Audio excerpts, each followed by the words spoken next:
L'Union africaine veut agrandir l'Afrique sur la carte du monde qui occupe actuellement 14,8 millions de kilomètres carrés de superficie. On t'explique. La carte Mercator, créée en 1569, présente l'Afrique sur une dimension bien plus petite que sa réalité. Cette carte agrandit les pays proches des pôles et rapetisse ceux autour de l'équateur. Résultat, l'Afrique perd sa place de deuxième plus grand continent du monde. Pourtant, l'Afrique est 14 fois plus grande que le Groenland, par exemple. À elle seule, elle peut contenir les États-Unis, la Chine, l'Inde, l'Europe et le Japon en même temps. Ce n'est pas un hasard. La Mercator, créée en Europe, a naturellement placé l'Europe au centre et l'a agrandie.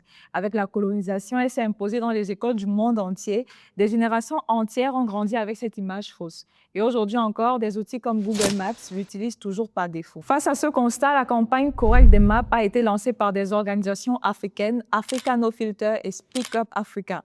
Leur objectif, remplacer la Mercator par la Equal Earth, une carte créée en 2018 qui respecte les vraies tailles de chaque continent. Le 14 août 2025, l'Union africaine a officiellement soutenu cette initiative déjà adoptée par la Banque mondiale. Aujourd'hui, la demande d'adoption dans les écoles, les manuels sur Google Maps est examinée par un comité d'experts de l'ONU. En 2050, l'Afrique comptera 2,5 milliards d'habitants selon les projections de l'ONU. Riche en ressources naturelles et au cœur des grands enjeux mondiaux, c'est un continent que l'Union africaine veut voir reconnu à sa juste place. Alors, selon vous, une carte peut-elle vraiment influencer la façon dont on perçoit un continent?